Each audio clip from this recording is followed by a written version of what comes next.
কানুন কোনোদিন ছিল না, সেফটি সিকিউরিটি নিয়ম কানুন সব আছে।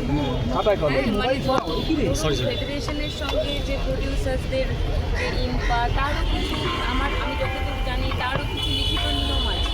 নিয়ম সবই থাকে। অভিযোগ বলেন যে আপনার শুটিংয়ের প্রথম দিন এত টাকা দিয়ে দেওয়া হবে, শুটিংয়ের শেষ দিন দেওয়া হবে, ডাবিংয়ের আগে দিয়ে দেওয়া হবে, এসব তো লেখা থাকে।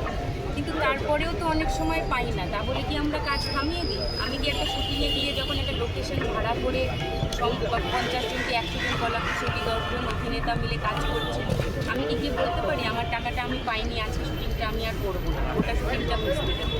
মানে নিজেকে দায়ী মনে হয় না? সেটা তো আমরা সবসময় পারি না ভাই। নিয়ম অনেক কিছুই থাকে, কিন্তু সেটা করতে পারি না।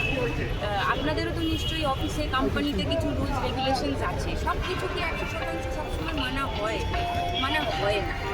ঠিক হয়, আমরা মানিয়ে নিতে একটা জায়গায় গিয়ে দেওয়ালে পিঠ থেকে যায়। তো আমাদের পিঠ থেকে গেছে, ঠিক আছে? তো এবারে এমন একটা নিয়ম করতে হবে। আসলে আমরা সবাই ফ্রিল্যান্সার, আমরা সবাই খুব ইনসিকিউর। আমি যেই একটা কথা বলবো যে এইটুকু ন্যূনতম জিনিস না হলে আমি কাজ করবো না, আমার পিছনে আরও 10 জন শিল্পী দাঁড়িয়ে আছেন যিনি অনেকদিন কাজ করেননি, তিনি অনেকদিন ধরে একটা ভালো চরিত্রের অপেক্ষায় আছেন। তিনি তখন বলবেন আমার দরকার নেই সিকিউরিটি, আমার কাজ চাই, আমার ভালো চরিত্র চাই, আমি অভিনয় করতে চাই। কী করবেন? আমি করবো না, আমার জায়গায় তিনি করবেন।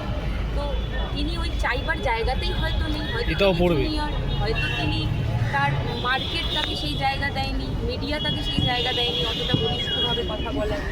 হ্যাঁ, তো